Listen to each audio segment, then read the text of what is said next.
This is the Plein Air Podcast with Rhoads, publisher and founder of Plein Air Magazine. In the Plein Air Podcast, we cover the world of outdoor painting. Called plein air, the French coined the term, which means open air or outdoors. The French pronounce it plein air. Others say plein air. No matter how you say it, there is a huge movement of artists around the world who are going outdoors to paint. And this show is about that movement. Now, here's your host, author, publisher, and painter, Rhoads. Thank you, Jim Kipping, and welcome to the Plein Air Podcast. Man, it's been a while. I have so much been a slacker. I'm just saying, right? So I kind of feel like I've let you down. I have not been getting podcasts out consistently lately, and that may have something to do with what this show is about and some of the other things that were going on. For instance, I took a group of artists, we're going to learn all about that today, to New Zealand to paint. And I was gone for about 2 weeks. I took a little time off before that to rest because I knew I was going to need it. And then I went off to Fall Color Week, which is an artist retreat I did in Maine, which I do something every fall somewhere. And then, I took 5 days driving from Maine back to Austin, Texas to settle for the rest of the year. So it's been kind of crazy. And my apologies. I'm going to try to be a little bit more consistent from now on. If you have ideas or things that you would like to see covered in the Plein Air Podcast, maybe someone you'd like to see featured, please email me, eric@pleinairpodcast.com. And a reminder now that you can watch or you can listen to the podcast. We do it on video now. So oftentimes there will be images we're discussing. We don't talk about the images because if you're listening, we don't want to frustrate you. But you can get that. And you, of course, can find this podcast wherever Apple Podcasts or any Spotify or any place that you can find podcasts. We are honored.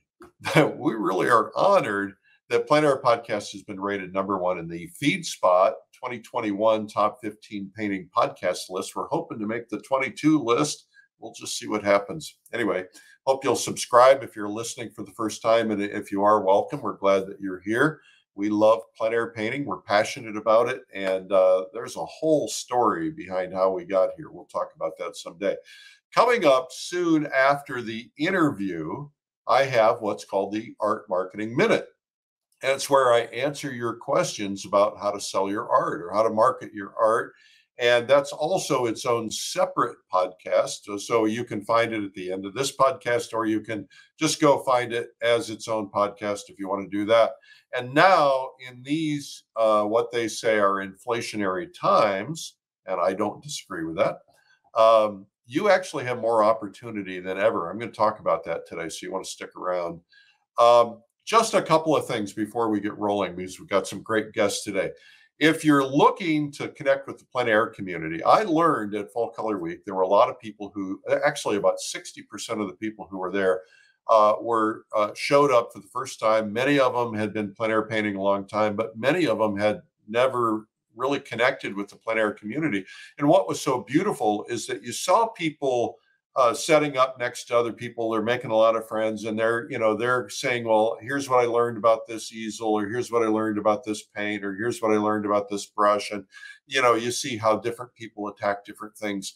And that really helps you become part of the whole plein air movement, the plein air community. Well, the big enchilada for the plein air community is the Plein Air Convention. And that is coming up in Denver in May. And we also will have a pre-convention workshop with the great Lori Putnam. We always pick a great artist and put them on for a workshop before the convention. So that's like a day-and-a-half workshop. And then we have 4 solid days of instruction with about 60 instructors. We have like 3 or 4 stages. We have a big expo hall. We go painting together every day. Some people just opt out of that, but most people go. If you're a little intimidated about it, you don't have to do it, but we love doing it. Anyway, that's coming up, Plein Air Convention. And we have this year the great CW Mundy who is coming back to the convention for the first time in many years, and he's not teaching anymore. So this is a great opportunity. Also, the great Alvaro Castanet, the watercolor artist, Daniel Sprick, Susie Baker, many other artists. It's just outstanding. It's just so much fun. Just go to pleinairconvention.com for that. If you are a painter and you're listening to this, and you're a plein air painter, you're probably what we would call a realist. Now, what is a realist?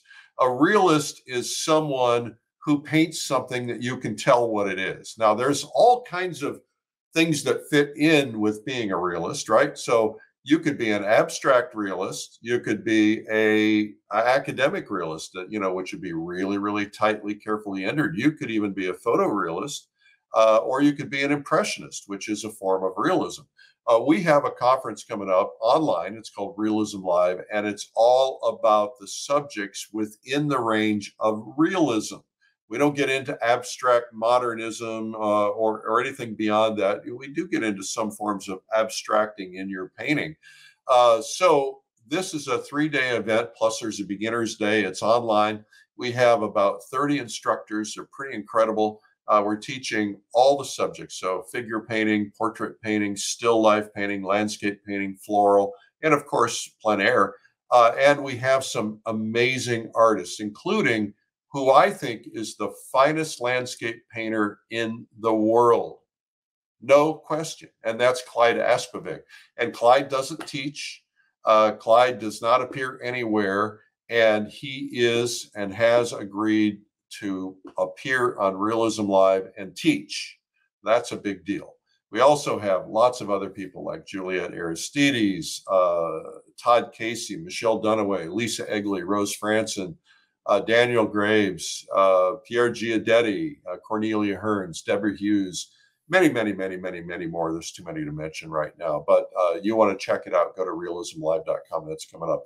And last but not least, I just want to mention to you that when you're part of the plein air movement, you're passionate, you're committed, you're engulfed in plein air painting, and there's no better way to satisfy that itch other than getting out painting and being with other people is to be able to read about it and look at the beautiful pictures. And that's what Plein Air Magazine is all about. And I don't know if you know this, but we have a digital version that has 30% more content. Print is expensive, and we always have a pretty thick magazine, but there's always more content. For instance, we oftentimes do articles and we can't put all the photos in the articles because there's no space, but we put them in the digital version. And digital version, you can get in and really get close up and really get into them. And that's an opportunity for you to see Plein Air Magazine at a different level. So, and we've got people listening here in 190 countries. We've got over 2 million downloads. And wouldn't it be cool if you got your own Plein Air Magazine? It'd be cool for us too. We'd like that. So anyway, go ahead to pleinairmagazine.com and subscribe. Okay, now this is a very unusual podcast. Normally it's an individual artist. Once in a while I'll do something a little different, and this is one of those cases. From September 15th through the 25th, Lori and I flew over to New Zealand. We met a group of artists who also flew over from mostly the US. We had a couple from Canada. And this is a group that I took painting around New Zealand. Now, I've done this before. I have tour operators from New Zealand. We did all of our research and found all the great paint spots. And we also do meals and all that stuff and a little bit of tourism stuff. But we have some painters, some guests today who are with us that I thought would be representative of some of the people who were on the trip. I couldn't put them all on. My apologies to those people. These people have become friends. Some of them I've known from other events. Mitch Neto, I actually met in a painting class in the San Francisco Bay Area 20 years ago, probably. Lynda Pyka, I met at Fall Color Week for the first time. And Mike Bonar, I met at the Plein Air Convention recently. And I want to welcome all of you. Welcome to the Plein Air Podcast, everybody. Thank you. Good to meet you. Yeah. So I thought what we'd do is let's start with Mike, because Mike has a really cool story to tell. And I'm just going to let you tell that story, Mike. Well, thank you, Eric. So let's see, May of this year, I was in Santa Fe at the Plein Air Convention and Exposition, and it was the second to last day. The next day we were going to go to Phantom Ranch, but I was in that 600-person crowd in the big room, and you were calling out names, and you said, "Hey, if I'm calling your name, you need to answer because I'm pulling these tickets out, and you better answer quick." So last ticket, you called my name, and I'm like, "Hey, Eric, I'm here." So at that point in time, I realized I was going up to this stage, and I started getting tingles in my hands and feet for some strange reason. I don't know why, but I got up there and I did a fairly poor dance, but yeoman's work. I'd say okay. So what people don't know is we have a prize wheel, and we pull out names, and we used to make them dance individually, but we made them dance as a group just because it's funny. So anyway, you were up there and you danced. I was up there, had the dance, and I was the last one to spin. And this wheel had 15 or so pieces on it, and one of the pieces I said "Paint New Zealand," and I couldn't see it, but I spun it as hard as I could. It was wobbling pretty good, and the crowd was just all into it. And then all of a sudden the crowd started to die, and I'm like, "Oh!" And then they go, "Yeah!" And I couldn't believe it. Paint New Zealand. And I literally, I remember, Eric, you passed out on the stage. Sorry about that. And so I won a trip that I just went on I was there a month ago. We were probably on our way to Milford Sound a month ago, but it was amazing. It was meant to be, and it was everything that I was hoping for. And I'm sure that's what everybody else feels about that. So I got to tell a little story about this. You know this story, Mike, because I told you. But right before COVID, or maybe 2 years before COVID, we did the spinning wheel. And I said to Tom in our office, I said, "Tom, let's put the Africa trip on the spinning wheel," because we were doing a trip to Africa. And he said, "No way, that's going to cost us like $20,000 or something." And I said, "Well, what are the odds, really? I mean, what are the odds?" It's like I don't know, 1 in 180,000 odds or some stupid thing like that. And so he agreed. It only takes one, Eric. It just takes one. And the very first ticket I called out of the audience, the beginning of that convention, the very first ticket spins that wheel and wins that African run. And so this time I said to Tom, I said, "Look, it's just not going to happen. It's almost physically impossible. Let's put the New Zealand up there." And he said, "No, Eric, let's not do it because it's going to cost us a lot of money." And I said, "No, let's just do it anyway. And if it does happen, it's going to be worth it because everybody's going to be really excited." And he said, "Well, Eric, it's your money, and so we put it up there, and the last spin of the convention. So the Africa was the first spin, you were the last spin, and you got it." I couldn't believe it because the odds were completely against you. It was amazing, and that's one of the things. I kept doing this to Mitch when we were on the trip, holding up my one finger, and I didn't really tell him what it was. He goes, "Okay, what's the inside story about that?" "It just takes one spin, Mitch, one spin." Exactly. Oh, one spin. And and that's kind of an artist story too, is everybody gets all freaked out and says, "Well, we need to have, the biggest audience possible to sell our paintings." And the reality is it just takes one buyer, it's the same kind of thing. So I want to start with Lynda. I want to be a gentleman, Lynda, and so we'll start with you. Lady tell first. Me first off, what'd you say, Mitch? I said lady first. Okay. I didn't want to be politically incorrect and say that. That's what I'm for. That's right. Mitch is always politically incorrect. Lynda, first off, what were you thinking when you saw the Paint New Zealand trip? What's going through your head? You know what? I just heard about it. I heard that it was really one of the most beautiful places ever. And I've been to odd places like, Morocco. I don't mean odd, but not like what everyone goes to, the France, Ireland things and stuff like that. And I love going somewhere different. And I think that's what you do. You pick something that we go, what is that like? I want to see it.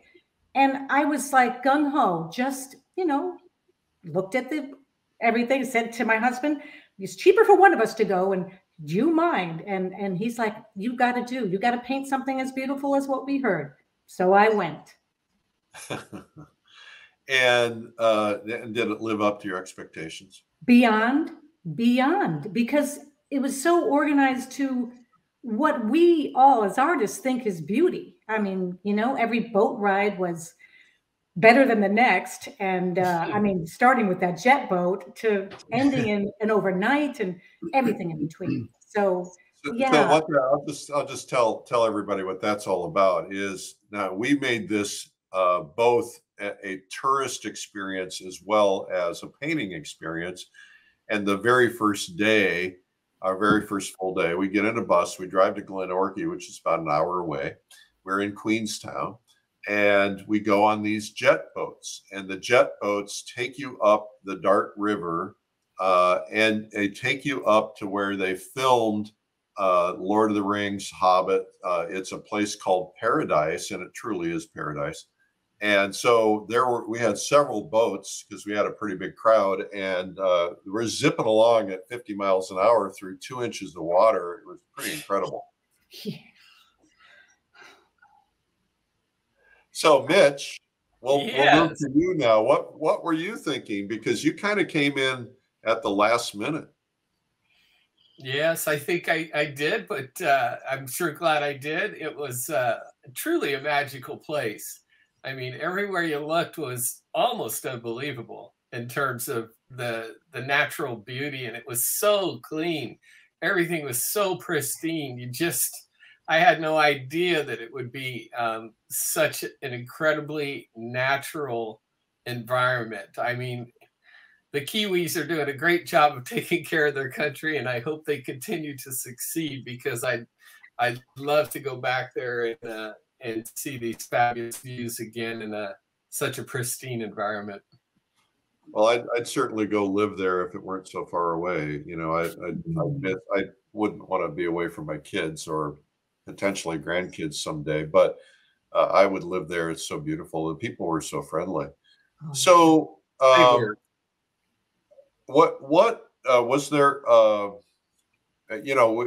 We could go through the agenda and go through the various places we went and painted. We'll talk about a couple of them, but what was it?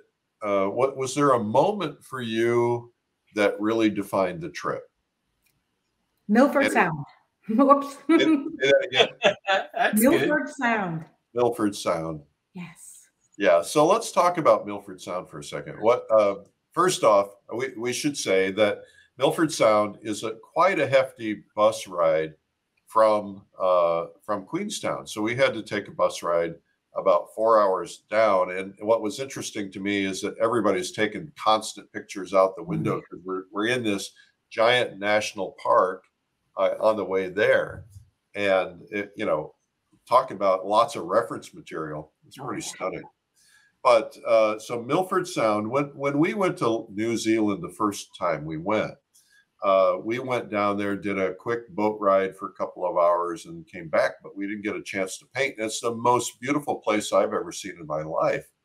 And it was, we had it set up so that we went real early so we could all paint there. So did you guys paint? Because I set up and I painted a big one. On the boat?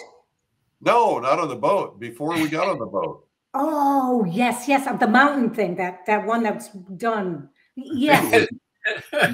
I painted there, that's for sure. At Mitres Peak, it was our first scene, and that was pretty spectacular. There was just so much depth to it. The thing that really struck me about painting in New Zealand is you pretty much had to make up your own atmosphere, because the air was so clear. Yeah. Everything looked like it was right there, didn't it? Yeah. We learned something about that. I'll just mention it. On the first day, when we all met at the airport, we had to kill some time before the next airplane. So we rented a room at a local hotel, airport hotel, and we brought in a lecturer.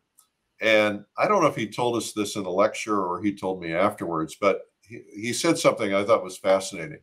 In the early days, a lot of Europeans were coming to New Zealand and painting, and European style painters, and they were putting atmosphere in their in their paintings, and everybody would look at those paintings and say those aren't right, they don't feel right, and that's because there's so little moisture in the air, and the air is so crisp and clear.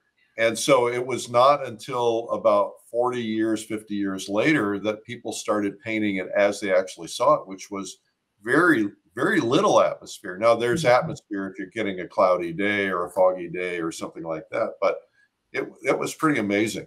So how do you deal with that as a painter? Because it's, how do you create that sense of distance and separation when you have trouble seeing it? I was glad there was a little fog coming in to put that in between those two mountains, if you guys remember. And a little sand flea fell on it, and it looks like a bird. And people were loving that, even though they were part of our painting, dying on the painting. That's like Jennifer. She must have had 100 bugs on her painting. She had 39. 39? Okay. Exaggerated a little bit, but still. Each one was worth $10 when she sold the paintings, at least $3.90, and then whatever she charges, I was helping her out. She got a whole flock of birds in that painting. Speaking of selling paintings, Mitch and I were set up in Glenorchy, and these tourist buses were coming in, and these were Asian tourists. I don't know if they were Japanese or Chinese or what they were, but these two women came up and looked at my painting, and they said, "How much?" And I said, it's not for sale. Thank you for your interest, but it's not for sale because I want to keep it as a memory. But I said, my buddy over there will sell. He'll sell anything he's got. I didn't know you set me up. Yeah. And I said, he would sell his own kids for the right price. Oh, come on. So right. I didn't really say that, Mitch, but they went over to Mitch, and what happened? Yeah. What was the story there? Well, I told her it's not finished yet. I said, but if you come back later, maybe I can, maybe we can work something out, and her tour bus left before I was finished. And I should have said, well, I should have just figured if she thought it was finished, it could have been finished, and she could have taken it with her. I think she would have liked that, and I wouldn't have it here with me today if that was the case. Yeah, do you have it there handy? I do, actually. It's back here on my thing. All right. Okay, so this was what you painted in Glenorchy. Hold it up real close to the camera. Nice. Oh, there we can see it better. There we go. Yeah. Yeah. All right. Terrific. And then, so Jennifer, did she sell a painting? I think she wanted that one. I don't know. She wanted to keep it. Yeah. She's going to hang on to it. 50 bugs in all. Right. I think Lynda sold a painting, though. I did, to another artist, and that was thrilling. And I loved painting. You were there. Both you and Eric were there, the ship that day. Yeah. So that I love too, but when it wants to time to go, it's okay too. Well, so we'll talk about that. There was a ship called the Ernslaw, MS or TS, Ernslaw, and it's a 150-year-old ship, and it used to go up and down the Sound from Queenstown to Glenorchy. It's the only way you could get to Glenorchy before they put the road in the 80s. Wow. And we all sat up and painted that ship. Tell me about that, Lynda. You just knocked it out of the park. It was so beautiful. Oh, I love boats. I mean, my goodness, I wish I had one or something, but we went on 4 that trip, but the steam one, it was special because it looks like something like kind of Titanic-ish, which definitely. That's it. I'm painting it. And a little bit of the city in there was good. And, it was the whole idea of what town was that, what the ship was ported at? Queenstown. Queenstown. It was Queenstown. Yes, that was near the Reese. Right. just loved it. It didn't have too many of the pillars. It was a nice stack, and yeah, it was romantic looking. That's why I painted it. I learned a really important lesson when painting that ship. First off, boats are hard, I think, and I put in every little detail. And I said to Mitch, who was painting kind of beside me, I said, what's it need? He says, it's just too much detail. Do you remember that, Mitch? I do. And then you took out your putty knife and you scraped it, and it looked fabulous. Well, that was a lesson in deconstructing a painting. And not only did I do that, but I took a big glob of white to really make that front of that boat glow. And I just took my palette knife and scraped it down. And unfortunately, I put it in my panel box, and it touched another panel, so it completely screwed it up. But I think we need to reinvent panel boxes. That shouldn't be happening. I'd like to say something about the Ernst Law. That is an actual steamer, steamship, and they were shoveling coal into it. And you could look down there into the engine room and see all the mechanical arms going up and down and everything. That's just one example of one of the special experiences that we get to have when I follow you to crazy places like that. Well, so what we did the following, I guess that morning when we painted the ship that morning, and then we got on the ship and we took the ship to a place called Walter Peak. And Walter Peak is what they call a sheep station. A station is where they farm sheep. Mm-hmm. And it had a restaurant on it. It was right on the water, beautiful view of the mountains. We went and we had this incredible meal. I think probably they were serving sheep, I'm guessing. And then we got to watch them do sheep herding and watch the sheep dogs, and we got to play with the sheep and stuff like that. And then we all set up and painted. I did 3 paintings that day from that spot. Oh my God. Because my goal was quantity over quality. I wanted to get studies that I can use for later, so I wasn't worried about finish work. Right. You I had to buy a sheep scarf. The sheep were out of control there, like everywhere you look. Well, it used to be there were more sheep in New Zealand than there were people. I don't know if that's still true. Mike, what are your thoughts about that ship or that day? Anything? Well, I had a lesson learned that day. I was keeping up pretty well, and I out strategized myself, thinking I could leave my pack in the back and get it after lunch. So I didn't get my pack, but you know what? My classmates, if you will, loaned me some paper and pencils. So I sketched the little house next to the complex where we had dinner. Uh-huh. And I remember coming over towards the end of the day and seeing your collection of plein air paintings. And the one that I really liked was the mountains were very, very purple in the background, low lying. It was a elongated picture with the palm trees on the left. Do you remember that one? Yeah, I do. Very nice painting. So I had a great day that day. Well, what I love is that, we saw so much incredible scenery. I mean, you get to a point where it's kind of like when you go to Alaska and you want to photograph eagles, and you see eagles and you're all excited, and then next thing you know, you see 700 eagles and you're not so excited anymore.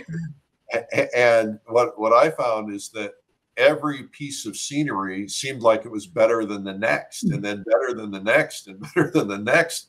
And it was just so much to paint. I couldn't wrap my hands around it, my head around it.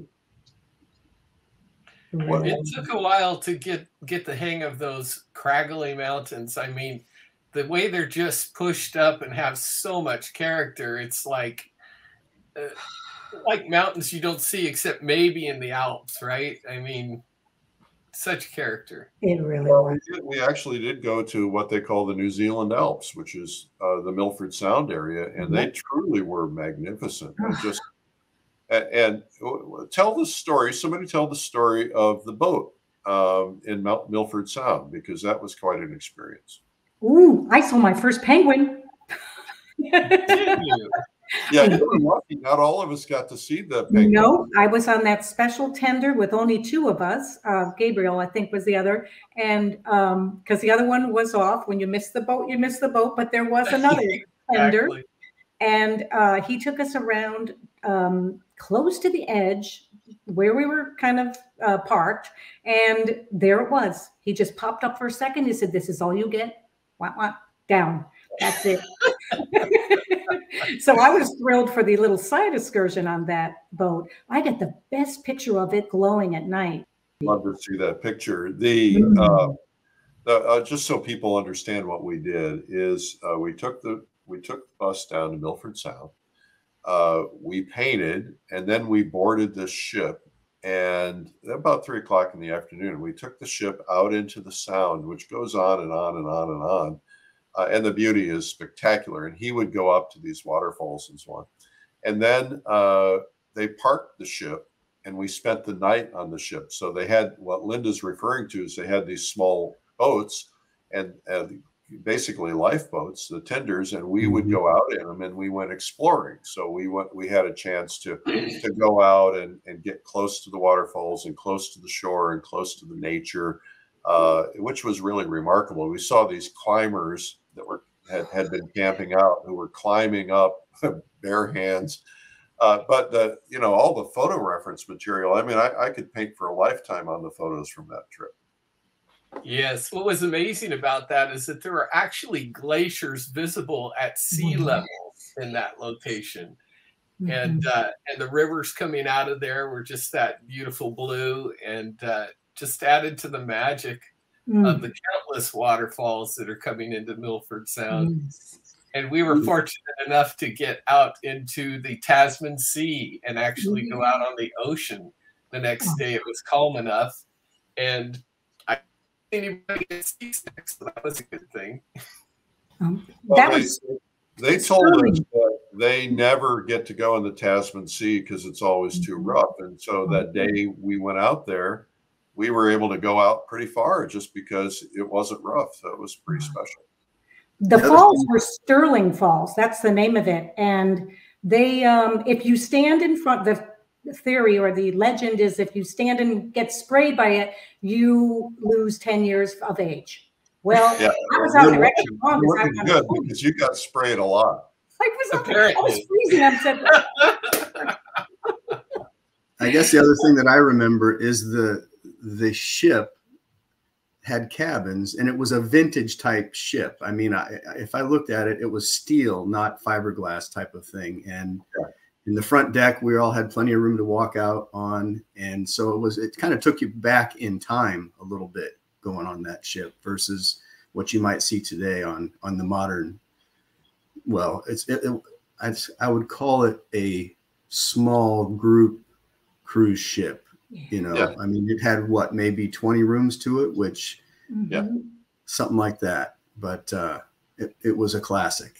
Well, we dominated the ship. It was mostly us. I mean, there were a couple other people on the ship, and I remember one of the members of our group ended up at a table with another group of people.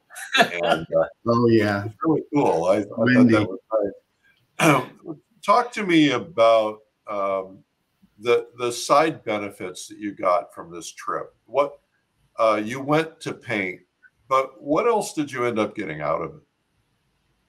a whole bunch of friends. We keep sharing stuff on this one Google Doc thing. You both are on that.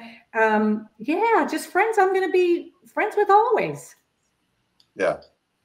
Yeah, and so many different other. You get good time to develop some pretty deep friendships because of the transportation time and the time on the boats and things like that. Mm-hmm. I think everybody on the trip understood that we were stealing a little bit the fun and if you look at people's faces, they're just having a blast. Yes. Yeah. And those people that do it and experience it together, I mean, we all know it when we're in the middle of it, we're loving it.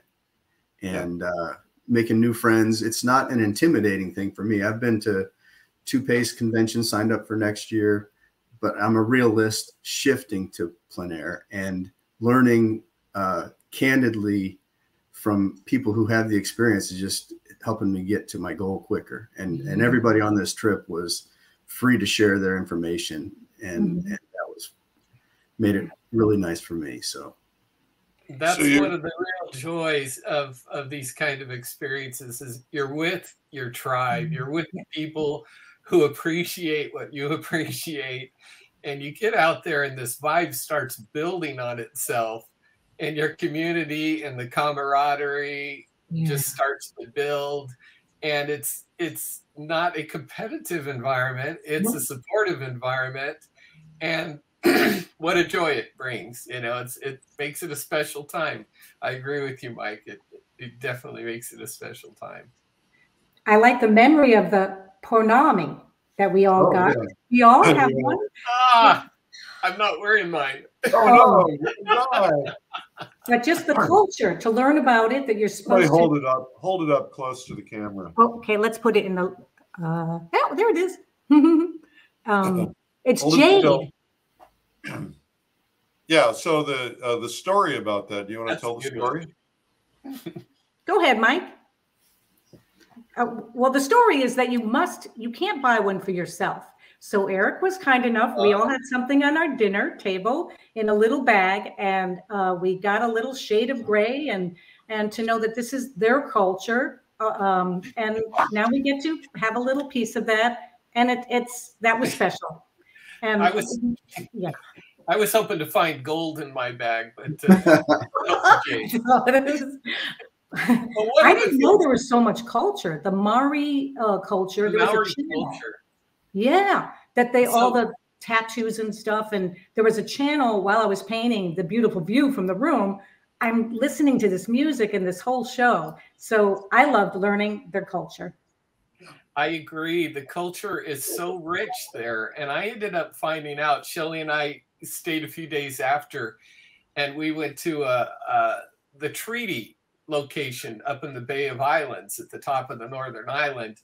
And we went to a Maori presentation where they did the dancing and they told the history of the British king signing a treaty with the New Zealand tribal elders. So they got to control the destiny of their own people.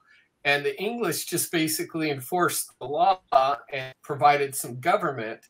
But the tribal leaders were given the authority to determine the autonomy of their own people, and that's why the Maori culture is still so strong in New Zealand. Whoa. So you stayed on. Did either of you, Lynda or Mike, did either of you stay on?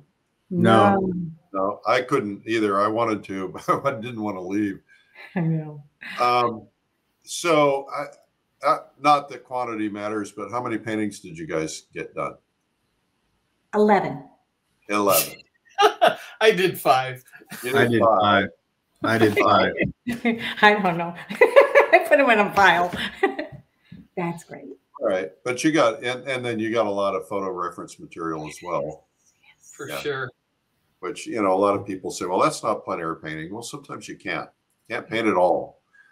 So I got 26 done. Oh my! That's amazing. Done. Yeah, again, I was going for speed, and by the way, not all of them were small. I did probably 8 or 10 16/20s, and I did one painting where I combined 2 16/20s into a big painting, and so it was a lot of fun. Yeah. I liked when you put 2 panels next to each other, because the scenery is just so big there and the mountain range is so wide that you really want to go landscape on almost everything, don't you? Yeah, that's why I took all these panoramic panels, because I called up one of our sponsors, Multimedia Art Board, and I asked him to make some special sizes for me. And then I called Panel Pack and asked them to make special sizes for my panel holders so I could get them home. But I think, when they're longer, they need to be wider, because, I had some touchies, which was not a good idea. Well, this has been fascinating, guys. Do you have any final thoughts? Thank you. I loved it. I just loved it. I can't wait to do it again. Something like this. Yeah. Where? My final thoughts, going back to the fact that I won this trip. Can you believe it? No. How much more do you need to be grateful and have gratitude? I really appreciate that opportunity, and I think everybody understands. I want to say I'm glad that Mike won it because he was a great addition to the group. I am too. You know, it was really great getting to know you, Mike, and you're such a great guy, and you have a fascinating background and a good painter, and it was a joy to give that to you. You know, you and I didn't know each other, and we became friends on this trip, and I think we'll be friends forever as a result of that. But you know, sometimes I used to be in the radio industry, as you know, and sometimes you give away a prize to somebody and they're not grateful. You were so grateful and just so wonderful to be around. It really made a huge difference. I think that these things, I think that they're important. I look at, you know, when I create these events, I look at especially these international trips, I look at them and say, first off, I try to pick places that not everybody goes. You know, everybody goes to the same 6 places, but not everybody goes to New Zealand or Russia or, you know, Morocco or Cuba or, you know, whatever. And so I want to do things that people might not do on their own, but I also want to do things that create lifetime memories. I think, you know, I will look at this trip as a lifetime memory, as something that I'll be able to, you know, when I'm sitting in my rocking chair and talking to my great grandkids, because I fully intend to live to be 150,000. Yeah. That's clearly the case. and you know, I'm looking really good right now, right? And we want you to, okay? Don't get me wrong. Yeah, well, we have to keep the plein air movement going. Anyway, but I look at these and I say, you know, the memories are so magnificent. And that's why I don't want to sell my paintings, because I'll make paintings from these and I'll send them to my galleries, but I don't want to sell them, because to me, I can say, you know, I painted that one next to Mike. We went out to this place. You guys will remember this. We went out to this place that we stopped in the jet boats, and they dropped us off, and it was this magnificent valley. Every direction was 30 paintings, and some of the most spectacular scenery ever, equally as spectacular as Milford Sound. And it was a spot where they did a lot of filming for these famous films, and it's a hard to get to spot. And we painted out there. I got us a 4-wheel drive bus, because you have to have 4-wheel drive to get out there. And we go out in our 4-wheel drive bus, and it's got to be, what do you think the wind speed was? 40, 50. That's what I would guess. Easy. Because my pochade box was like a weather vane. It was spinning with the direction.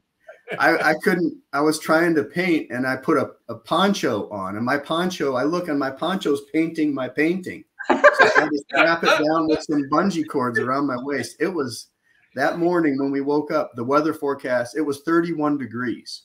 Cool. When we woke up. Look at my phone. And it was so cloudy. What we ended up doing is we ended up asking the bus driver to park the bus so it would break the wind. Not everybody did it, but I was holding my easel down. It was shaking and blowing. And it, by the way, is a heavy and fairly sturdy easel. And all of a sudden it blew up on me, and I looked like a homeless person. My coat had paint all over it. I started looking like George Van Hook. And I actually had to buy a new jacket, because you know, I'd go into the stores after that, and they're like, "Oh, who's this weird guy with all this paint all over it?" But it was such a wonderful memory. And then the following day, you guys may or may not know this, because we had a free day. You guys could go paint, you could go shopping, but I found a driver who would take us back out there and had the right kind of vehicle to take us out. And I found a couple people from the group, and we went out and painted there. And the next day, it wasn't windy, it was buggy.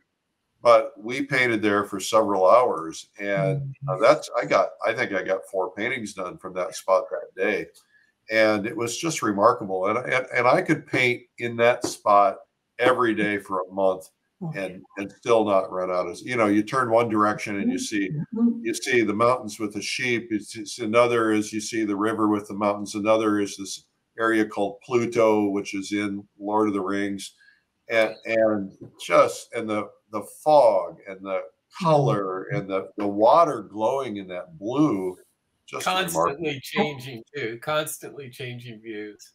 And the rocks, everybody was collecting them. Yeah. They're bringing that, and their baggage was overweight. Yeah. I bet. Yeah. So what would you say to somebody who said, these things, Mike, you can't say this because you got it for free, but what would you say to somebody who says, well, I'll do it someday, but there's never the right time because it costs a lot of money, kind of thing. What are your thoughts on that? Well, if you get the opportunity of something that is once in a lifetime, then don't hesitate. It's once in a lifetime. It's right then. You'll find the money somewhere else. It's worth it. And every one of Eric's trips are. I did Cuba and this one. I want more. But you got to do it when it's done. I think to that point too, not only is it about having something to look forward to, but I've had, because we've met and experienced so many wonderful people at these events and at Fall Color Week and the Adirondacks. And Lynda, we'll talk about Fall Color Week in a second. But, things happen. I mean, we had a woman who was with us every year at Fall Color Week, and then all of a sudden she was gone. And her husband said, we're so glad that she had that, that she talked about not going. She went several years, she didn't go because she wasn't sure if it was right for her. And then she went and she found out, it was really a great experience. And she got in 4 years. And then we get the call that all of a sudden, they found some disease or something, and boom, she was gone. So life is short. And I'm not saying this to pitch trips. I don't even have a trip to pitch right now, but I think the idea is, whether it's us or whether it's something else, whatever your dream is, live it, go for it, because, you don't know if you're going to wake up and not be able to walk one day. I talked to somebody last week, one day he woke up and he couldn't walk. And I talked to another guy last week. He was in great shape and his life was going great, and then he got hit by a car and a motorcycle. And so I'm not trying to be morbid, but let's live our lives. I'd like to take this in a different direction. Yeah, I wish you would. I'm digging a hole for myself. I have to agree with both you and Lynda. It's all about opportunity, and life only gives you so many. Money comes and money goes, and it always will. And so do opportunities. But you don't want to miss these opportunities if you can take advantage of them. So on the fine art trip to Rome, which I thought was just going to be, another tourist trip, we actually got a half an hour for our group alone in the Vatican museums and the Sistine Chapel. And one of our groups brought a flute and was playing it in there. And it was one of the most beautiful spiritual experiences I think most of us have ever had. And I did the first Facebook Live from inside the Sistine Chapel until the guards shut me down. Yeah, you're lucky he didn't throw you out on your ear. But anyway.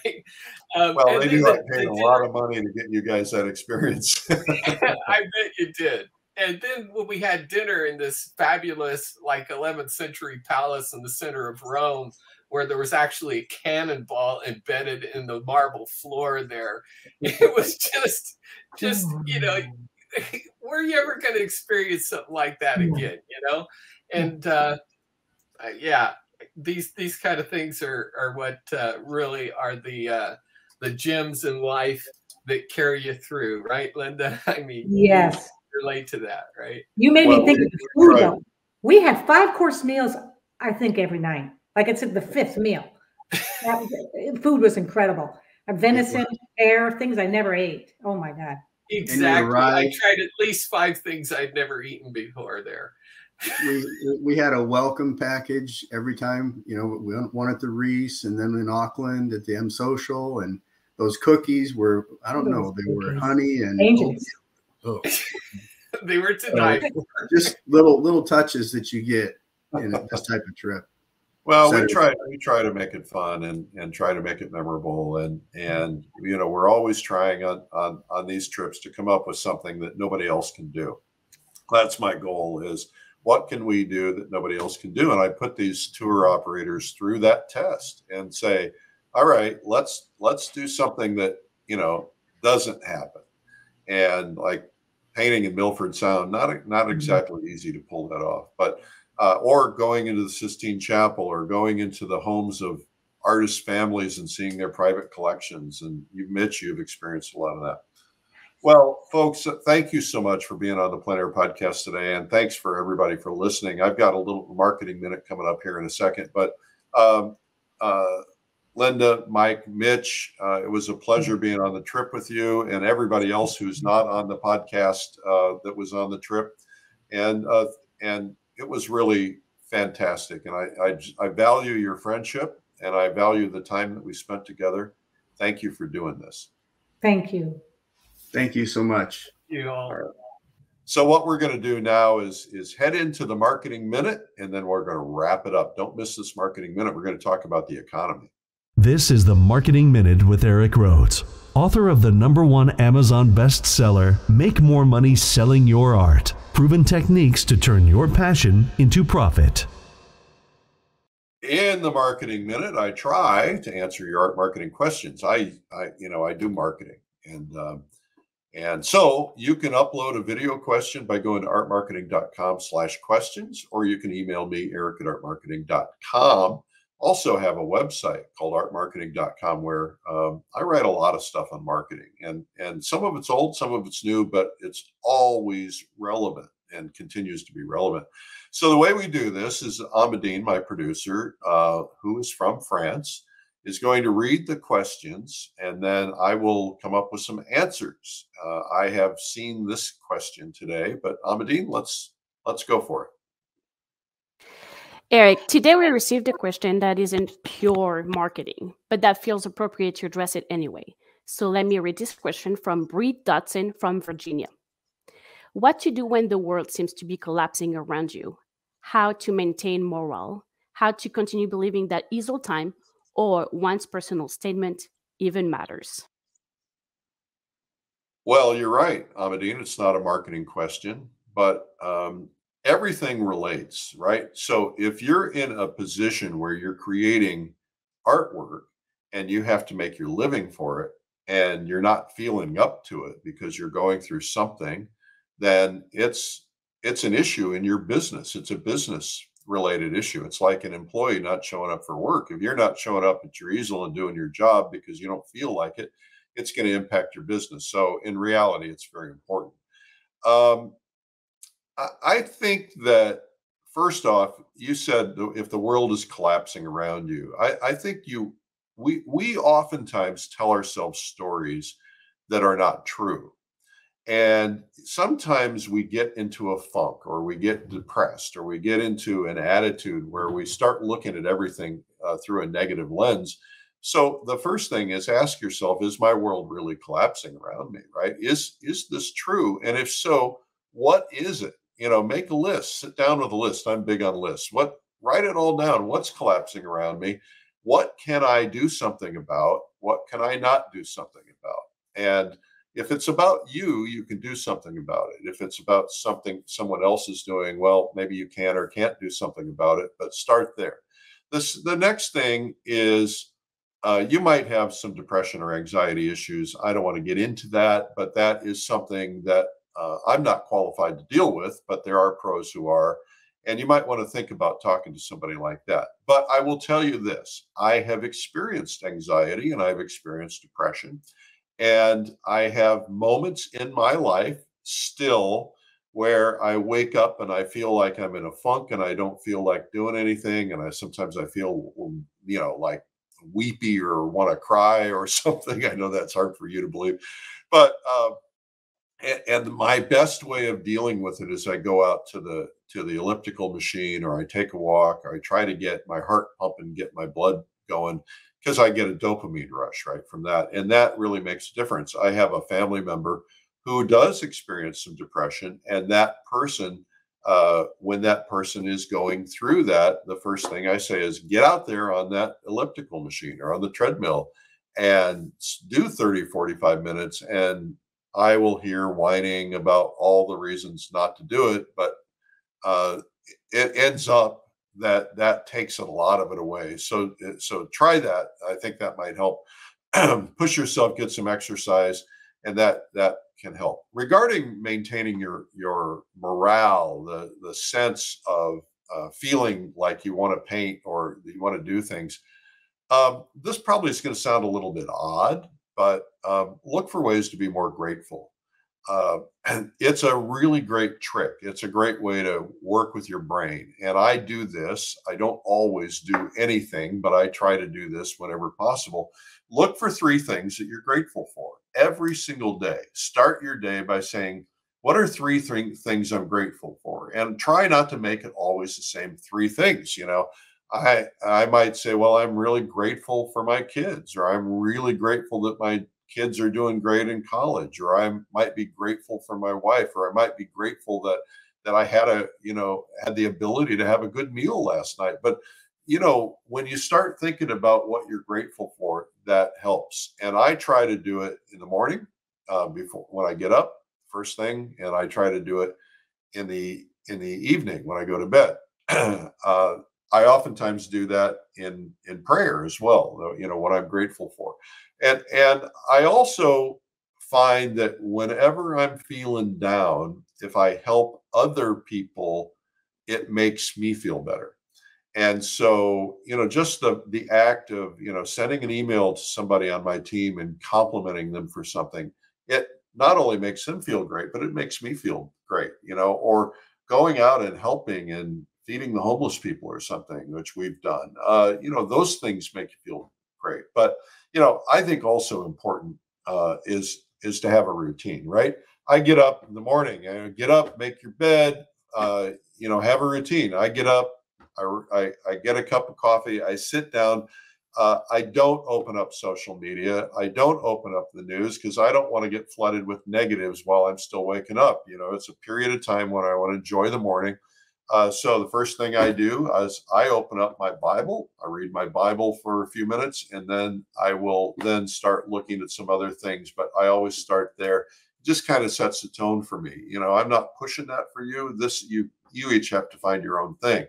But, have a routine. I try to follow the routine. I try to exercise for an hour daily. I try to take a walk or get on the treadmill or do something to get the blood pumping, because that seems to make a difference. In terms of painting, this is going to sound odd, but treat it like work, right? Follow a schedule. If you work for somebody else, which you might do, you're going to have to show up at work. You can't just say, well, I don't feel like going to work today. I mean, you probably have, I have, but I think the idea is, if you're going through this several days in a row, you can't not show up at work. So you show up at work.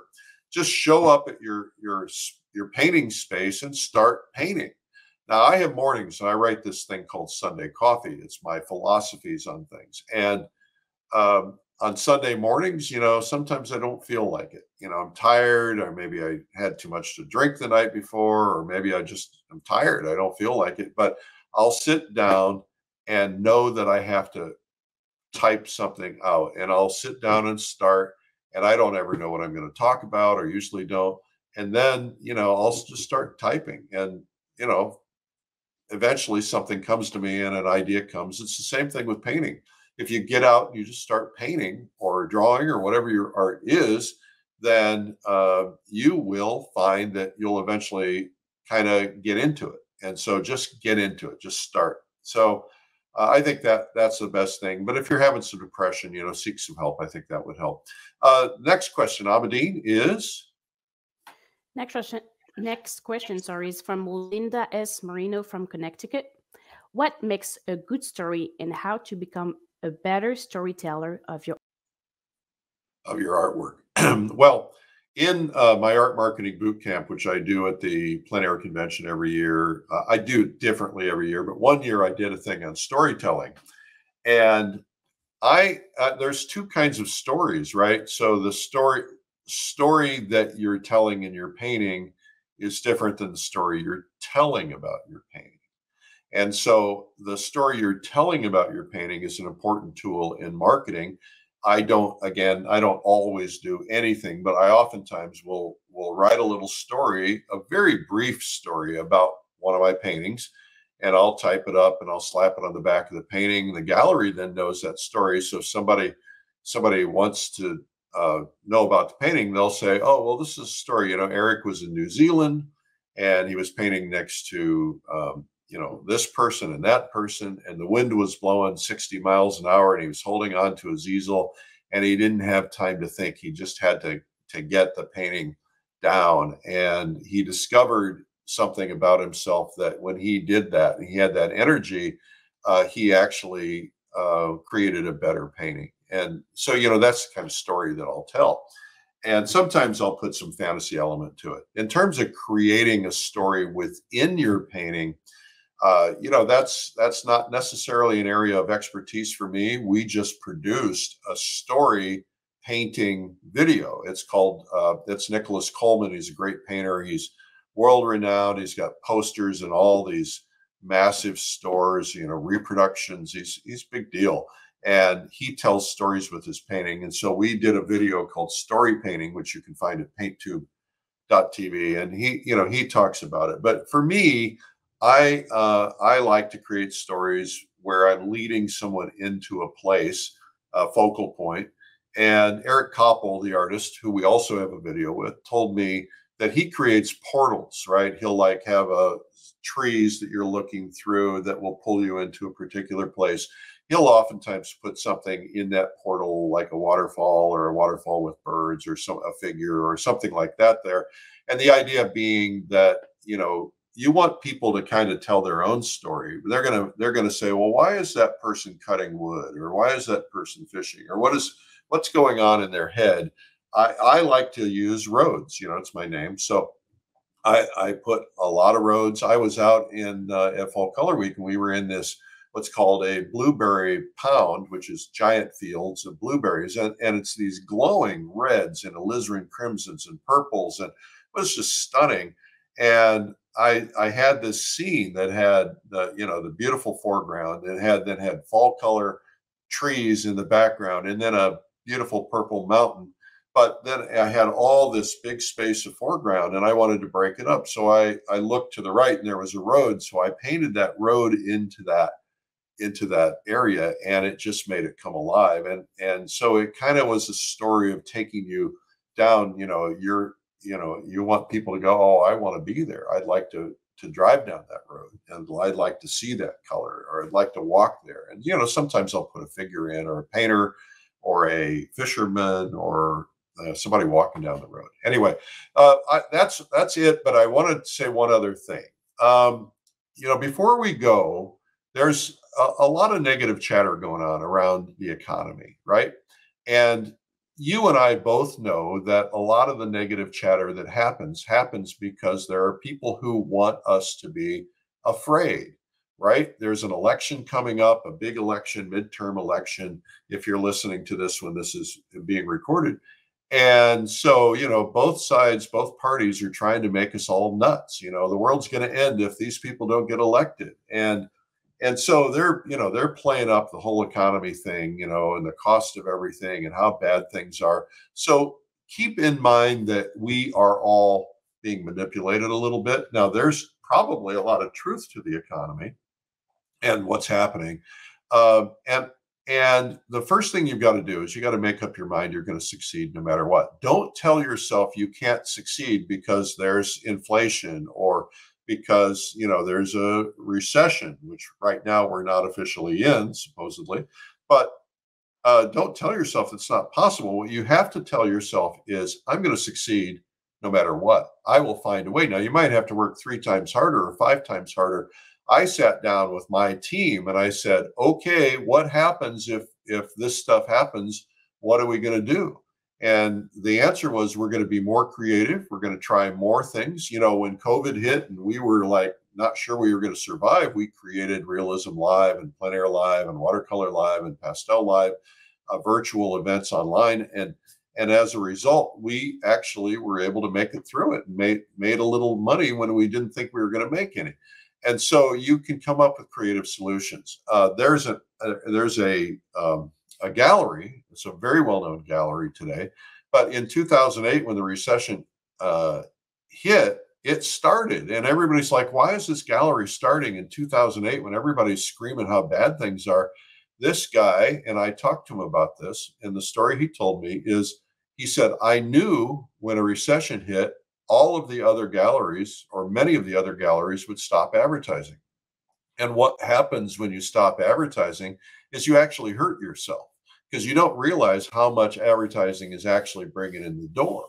And so he said, I started advertising heavily. I was the beneficiary of that. He bought multiple pages with us and launched this gallery in the middle of a recession. And he said, you know, the people who would have been buying paintings from Gallery A started buying paintings from me because they weren't top of mind anymore because they stopped advertising. And, you know, I got some from this one and this one and this one. And soon he became one of the biggest galleries in America and one of the most prominent. And it happened almost overnight because he was aggressive and he continued to market. You have to understand that just because the way you and I think or the way you and I live doesn't mean everybody's in the same boat, right? There are lots of people out there, millions of people out there who have money. There are people who have money in recessions. There are people who have money in depressions. There are people who are making money. Don't assume people aren't buying things, because they are. A friend of mine at a gallery in New York said during the last big recession, I said, you know, what's happening? Are people spending money? He says, well, they're not buying the $400,000 paintings. They're only buying the $100,000 paintings. Well, they're still buying, right? So think in terms of that I'm going to succeed no matter what. And also keep in mind that you need to stay top of mind, right? If you lose the momentum you built, if you've built advertising and you've been advertising somewhere, you got to keep it up. Because if you take it away, it actually is going to hurt you. You're going to hurt yourself.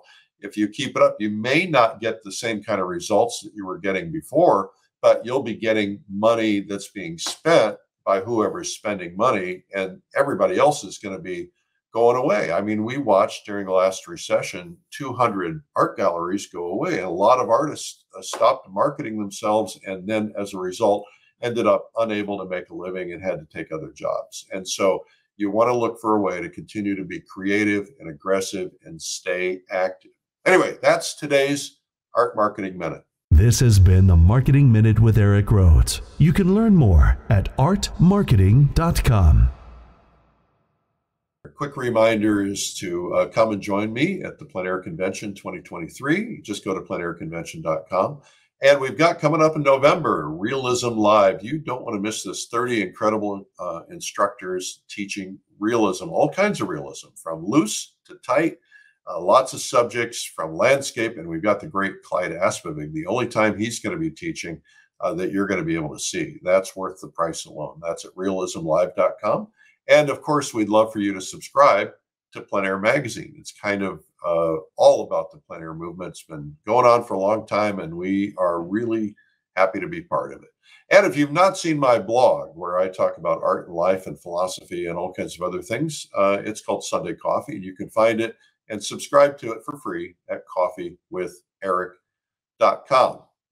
I should mention I'm on the air daily, Facebook, sometimes live, sometimes recorded. Lately recorded because I've been in New Zealand, but I'm going to go back to live here any minute now. So it's called Art School Live, and we do lots of artist demonstrations and learning a lot of different things. It's noon Eastern every weekday. You can go to YouTube and subscribe. Just search Art School Live and hit the subscribe button. And also, if you don't mind, I'd love a follow on Instagram or Facebook. It's at Eric Rhoads, Rhoads.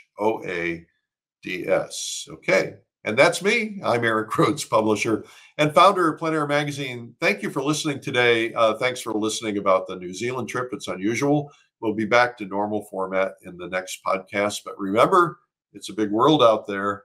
Go paint it. We'll see you. This has been the Plein Air Podcast with Plein Air Magazine's Eric Rhoads. You can help spread the word about plein air painting by sharing this podcast with your friends. And you can leave a review or subscribe on iTunes so it comes to you every week. And you can even reach Eric by email, eric@pleinairmagazine.com. Be sure to pick up our free ebook, 240 plein air painting tips by some of America's top painters. It's free at pleinairtips.com. Tune in next week for more great interviews. Thanks for listening.